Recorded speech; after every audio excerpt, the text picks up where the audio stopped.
Hey, I'm just doing a quick video while I'm out here. I'm out here running. I got my heart monitor on, which is a band thing. Band heart monitor around your chest. I thought I'd put this up here. I have millions of people asking me, how do I stay in such great shape? Okay, nobody's ever asked me that. But I have figured this out over the years, for me anyway, and I wanted to share this with you guys. If any of you guys are runners or trainers or whatever, chip in your comments. But I have had the most, it's up and down, you got to stay on it. But 3 days ago, I drank really hard with my brother.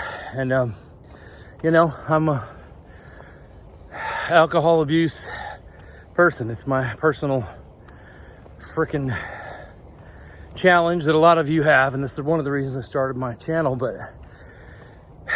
And I just realized again, you just can't have a sip of it. I can't take one sip. I just drink the whole thing, then go home and buy another. And I got real sick. And each time that I do this, I've got a pain in my side there that's been there for a decade or more. And it always gets terrible after I drink. I woke up with, I drink pretty hard.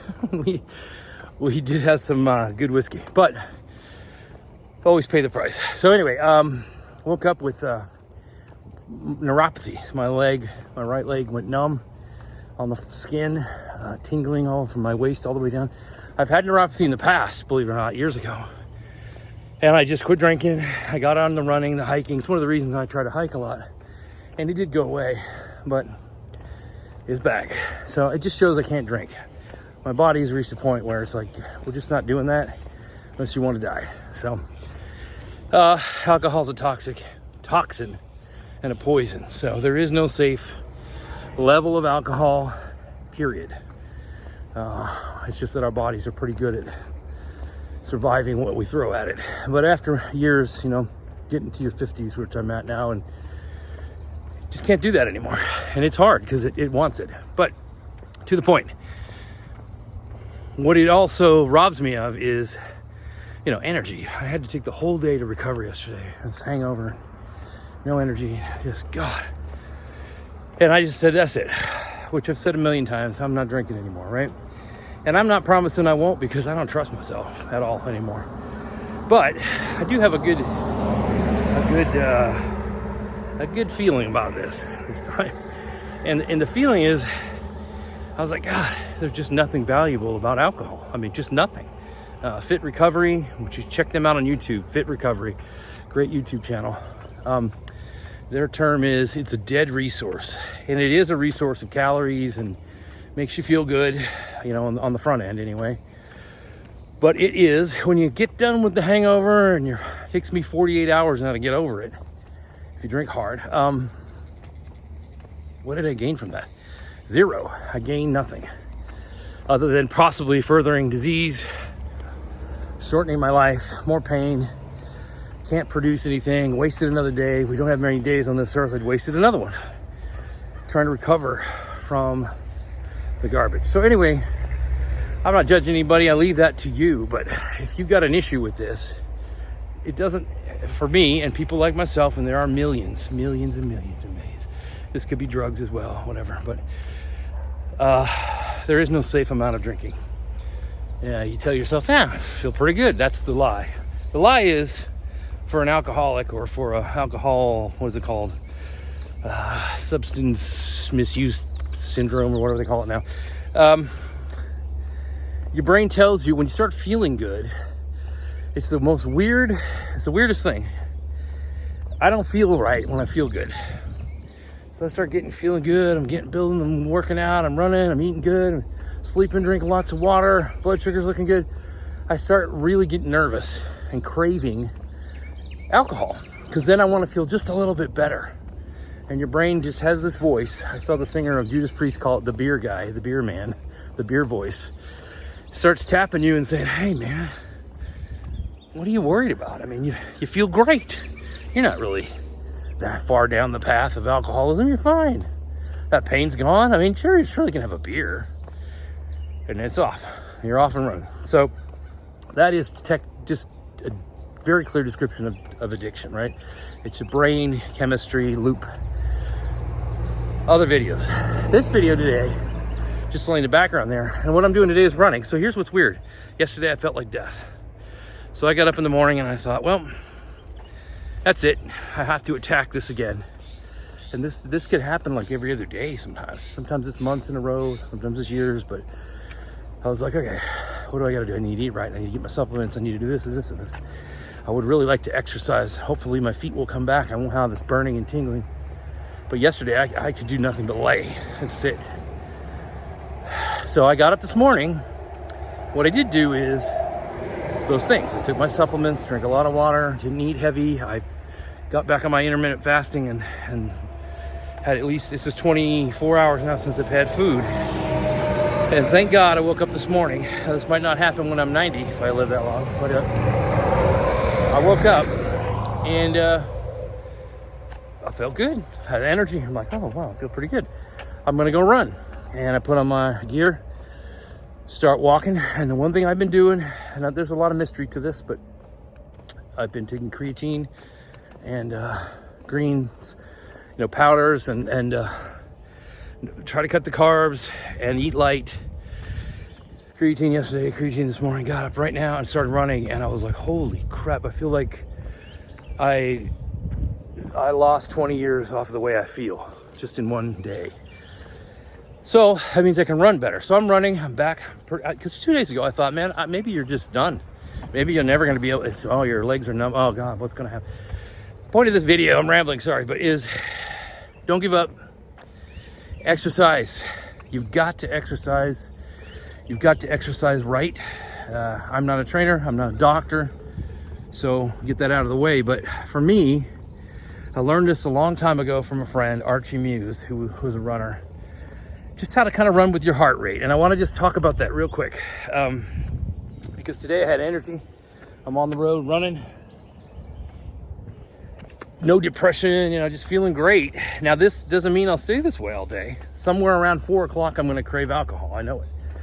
But I'm going in with this is a war, and the way I fight the war is replace that thing with other dopamine hits of exercise. Just keep moving and get the hell away from alcohol. So here's how I run, and this is what I want to talk about. You get your heart, this is my way. If somebody has a different method, let me know. I'm gonna try to film it while I'm running, and I think I will. So you get your heart rate, you got to figure out your heart rate zone for exercise. So here's what I do, very simple process. 15-minute walk.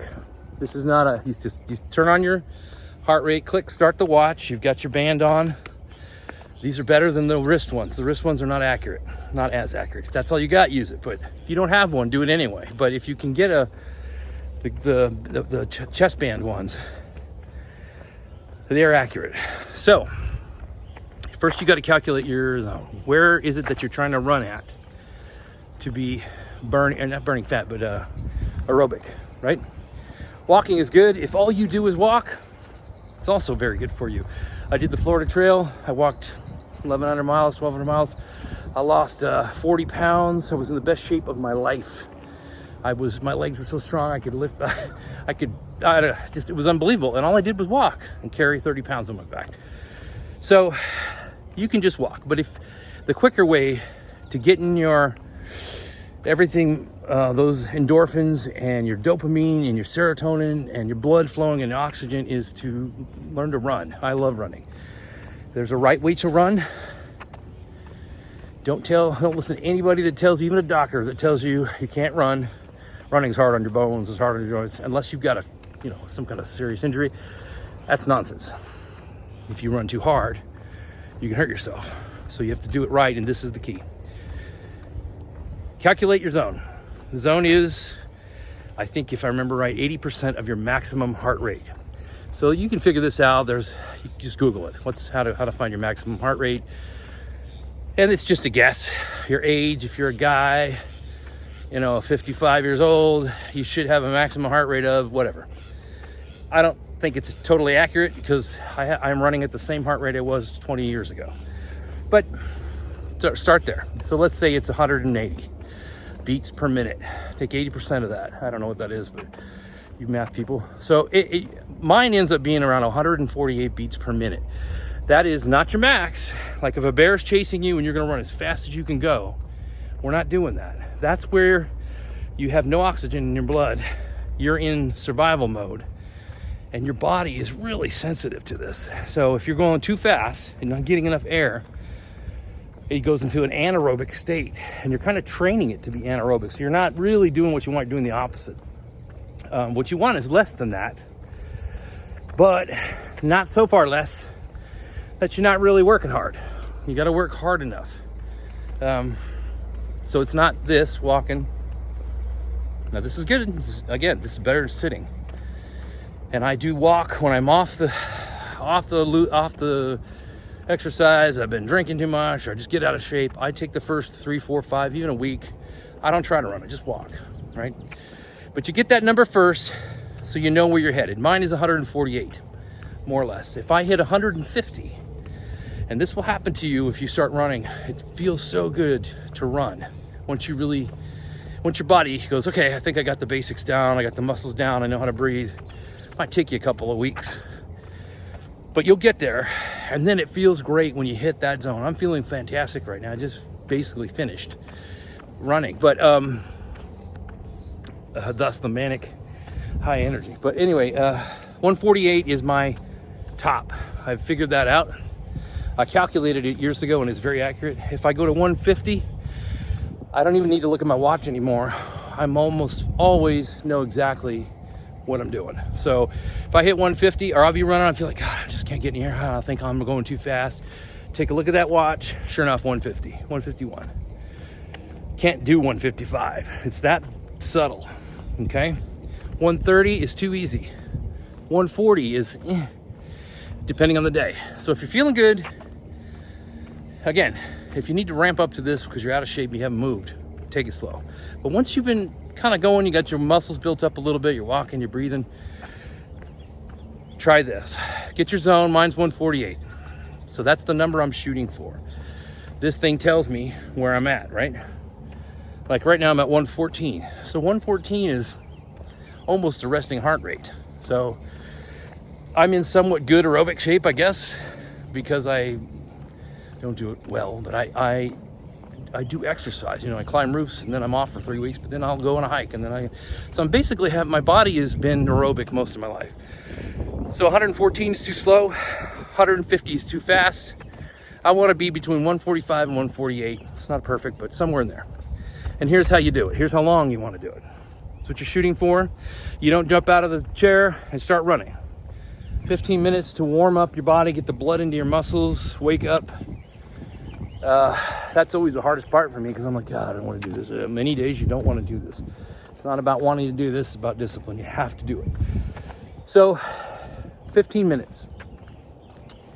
Click, I start the watch. At 15 minutes, I stop the watch, restart it, and then I start going. Now, I don't jump usually right to 140 unless I'm in really good shape and feeling great. I just start going, and I try to get as quickly as I can within a minute or so, somewhere around my range. So I'm trying to hit from, let's say, 114. Now it's at 135. I might not get better than 135, especially at the beginning of this process, the first few weeks. It's okay. I used to be very Vulcan about it and say, oh God, you got to get to 140 right now. But the goal is take your time, let your body catch up, and you start to listen to your body. Check your watch. You'll start to see, hey, I kind of know where I'm at. I feel like I'm at 130. Hey, I am. It takes a while to get that sensitivity, but you get in touch with your own body. You can tell what's going on, okay? So 15-minute walk, snap the watch. Now my suggestion is you're gonna wanna get at least 20 minutes to start of that zone, or as close as you can. So 15 walking, boom. I go 10, turn around, that's 10 back, stop right there, restart it, walk home 15. So you're always kind of going when you stop running, you got the same amount to walk back, you've done a loop, and that's, so figure that's what, 50 minutes, right? So 30, 50, yeah. Increase that to 30-minute running zone. 15, 30, 15. That's where I like to get. You can do more if you want, but I think that's enough. For me, that's enough. You need to do that Minimum of 3, more, it's better to do it 5 or 6 days a week. If you feel like you're gonna get injured, or, you know, again, I'm not a doctor, I'm not a trainer, I'm just telling you what I do. And I have hurt myself by running too hard, too quick, too fast. I wasn't in shape. I tore a tendon, tore a muscle years ago. So you have to listen to your body. That has changed my life over the years. And today, this day in particular, I'm just remembering again, God, alcohol is a dead resource. This is the real resource. Air, oxygen, exercise, work, hard physical work is what we're meant to do. We're designed for it. Movement, nature. I mean, I don't like being in Florida that much, but this is a, you know, backcountry road. You got birds, and just makes you feel completely different. So the last thing I want to say about running. So 15 walk, run 20 or 30, you know, 10 or 15 up, 10 or 15 back, walk home. You've done your run. It takes an hour of your day. How many hours do you waste a day doing nonsense? And if you don't have an hour, you're working too much. You need to make an hour. This is more important than any job you have, any career you have, anything you're gonna have, because you know what? Your health is all you really are. As I get older, I'm like, you know, who cares if I've got a pile of money in a house and this and that? If you can't feel your legs, you know, or you got diabetes, or you've got, you die of cancer, who cares? So this is the primary thing we should be doing, is taking care of your physical self and your spiritual self, your mental, psychological self. Then the rest of your production is just the gifts that you give yourself. But you can't do it without a platform that's healthy. And unfortunately, our world is very difficult to navigate and stay healthy. You have to really do your homework, and you have to make the effort. And again, I don't do that perfectly either. But today I was running, I thought I'd share that with you. Last thing I want to share is something I just figured out this year. Breathing through your nose. And this is because I have sleep apnea because of years of drinking and, you know, terrible sleep. What I've noticed is I watched some videos on YouTube. Found a guy, I can't remember his name, talking about how we're all breathing wrong. We're supposed to breathe through your nose. Except when you're talking or really working hard physically. You know, just out of breath, running for your life. You should be breathing through your nose. The reason is, each breath through your nasal cavity, which, by the way, the nasal cavity, I didn't know this, is designed to expand and shrink as it's needed. Each breath has 20 to 25% more oxygen in your nose because of the chemical, the mucus, whatever it is that absorbs. It's designed for that. Then if you breathe through your lungs, so you take a deep breath through your lungs and you take that same breath through your nose, you're gonna get 20% more oxygen with each breath. So that equates to, wow, I am running longer and faster. I have more energy with each breath, which is the key. So I thought, well, let me see if I can do that with running. I talked to my friend, personal trainer. She's like, I don't know. So how do you work out with breathing through your nose? And I thought, I don't know if you can. Guess what? It is essential. I mean, I don't have it today, but I usually have that nose strip that opens it up even more. What I've realized is breathing through your nose, and then I breathe out through my mouth. I suppose you could breathe out through your nose, but during a run, it takes a little practice, but oh my God, it's so much better. You just get like high. You get so much oxygen. So that's one tip. Breathe through your nose. I also was told you got to put your jaw forward a little bit. So I got kind of and a lot of us do have like a recessed jaw a little bit. That actually affects your hearing, your breathing, sleep apnea. So believe it or not, when I'm running, I put my jaw forward and breathe through my nose. And when I do that, my ears pop and clear. It's really, it's like, what? That's been there that whole time? I didn't know that. So breathe through your nose, jaw forward if you need to. And then one other thing that I do, tell me all you runners if you have some other trick. I've also learned years ago that you need to run with rhythm. So you're not just breathing randomly and running. When you do a step, you breathe this in or out. You have a pattern with your feet. So I want to show that to you as the last thing. There's 2 patterns that I have.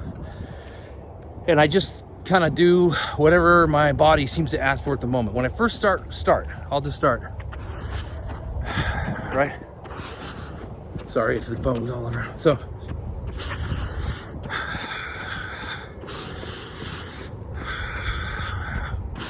my hair is tingling. I'm getting so much oxygen. So if you notice, I'm doing a 4 count. This is a musician thing. I'm doing 1, 2, 3, 4, out 2, 3, 4, in 2, 3, 4, out 2, 3, 4. And that works to a point, and then I start feeling like I need more air as I start moving. And this happens pretty quickly. So I'll switch to a waltz, a 3-4, or a 3, I guess it's not a waltz, it's a 3-3. So it's like, and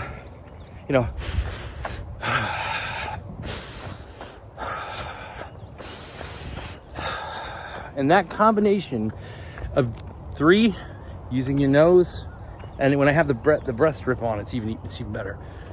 I have increased my ability to run just to get up to that heart rate, just bam, so much easier and so much longer. And I have no restriction, like, because I've got a broken nose and it doesn't quite pull the air. And so you need that little, but if you don't have that, breathe through your nose anyway.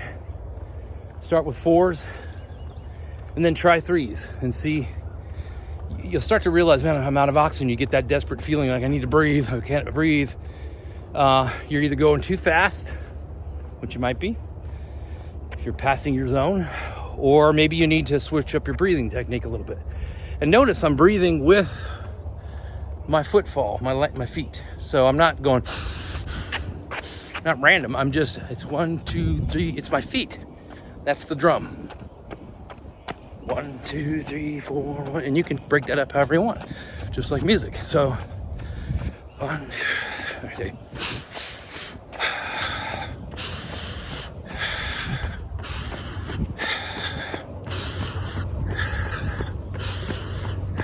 And so, as you speed up, your tempo speeds up with your feet. And I'm always breathing. And I think part of that too is when you breathe, when you push out the air, you don't want to be, I want to be stepping down. I don't know if that makes sense. I'm breathing up. And so your physical diaphragm is pushing the air down while your feet go down and everything goes down. I think that also helps. You can do it the other way, but it's a little harder for me. So anyway, that's a long-winded, pun intended, long-winded explanation of today. And I just thought I'd add this because recovering from addiction is a heroic feat. It's difficult. I'm not calling myself a hero, but I mean, it's just freaking war. And I don't ever want to make the presentation on here that I have solved it. Oh, this is how you solve addiction, nomadic recovery. It's not that. It's that I'm going through this. And I guess, like everybody told me years ago, it's just something you might have to carry the rest of your life. That doesn't mean I'm going to be broken or sick or drinking or affected. It means that my body chemistry, my brain's history, my addictive personality, whatever that is, we all seem to have these issues. I can't mess around with it. I just can't play with it because it will kill you. And I have a lot of stories about people I know that have died, including many of my family. So this is something that really helps me exercise. And I'm telling you guys, if you don't know this, if you don't run, if you don't walk, if you can't do this, just get up and walk around the block. Our society is so shitty. We are in a machine of garbage, and it looks pretty and shiny and full of trucks and houses and Netflix, and it's just garbage, okay? And that is why so many people are sick and dying early. That's why nobody knows how to hunt or take care of themselves or find water. I mean, we have cut ourselves off from reality. And I've realized over the years, that is my message. That's kind of the message floating in the back of my mind. I was trying to figure out, why am I doing this channel? Why am I doing this running around the country? Why do I hike? Yeah, some of it's a personal struggle of alcohol. Again, that could be any addiction, but it's bigger than that. There's a reason for this stuff.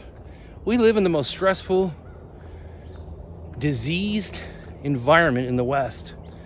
Humans have always had a hard time living. I heard this on a podcast the other day. Humanity's always struggled to live. If you lived in ancient times and you're a tribal or hunter-gatherer, you got a hard life too, because you got to live in the tent dirt in the forest and crap in a hole, and you got to hunt animals and find water and disease, and everybody dies early, and so there were challenges there. But this woman said, but our challenges today, she was somebody from Yale, I can't remember who it was. She said, our life today in the West, in the modern place, especially America, is far more difficult and dangerous than what we used to have, because we've given ourselves absolute leisure, absolute abundance, and taken all the work out of everything. Even how to make food, how to grow food, how to cook food, to the point where now the powers that be that are in charge won't even let you grow your own food. If I live out here and I want to have a cow and I got an acre, I got to get permission in most parts of the country. It's insane. So we live in a machine that is designed to kill you. And in the meantime, it's gonna make you think you're happy or going after something important. Let me tell you something. Your retirement's not important. I don't say you don't want to live in the dirt when you're old. I'm saying that's not the point of life.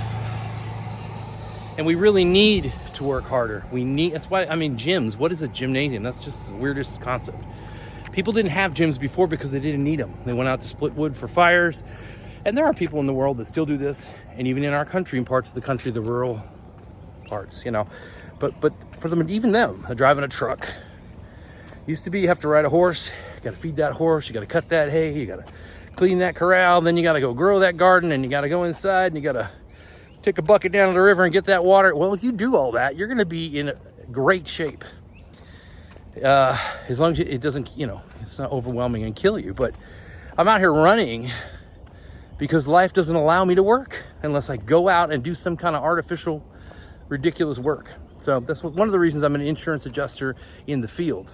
I get to get on roofs. I don't love that, but I get home going, I climbed a roof today. I got on a ladder. I feel somewhat in shape. So it's a war, folks. And exercise is the key to at least give you a fighting chance to be on an even platform, especially if you have addiction issues. And I don't know what your situation is. You probably can't just jump up and run out and start working out and running. Maybe you can, but even if you're 500 pounds, start looking at that as a goal. And honestly, that's also comes back to the last thing I'm going to say. It's a spiritual issue. It's a cognitive, psychological, spiritual, philosophical issue. The reason I find great peace in nature, even in this little corner here, is because I'm a human. This is my environment. My environment is not inside of a house with AC. My environment isn't inside a house, period. This is our environment. We need shelter, yes, of course, but this is what we are designed to be in most of the day. Sunshine, air, clean air, birds. I don't even like the freaking asphalt. But the more I do this, the more I realize this is a spiritual thing, because the world, the daily grind, the news, and now especially social media, which is garbage, is telling you, blowing up your brain 24/7 with just bizarre, immoral, neurotic, narcissistic, diseased stuff. And even if it wasn't those topics, it's constant. You don't have time to just listen to this.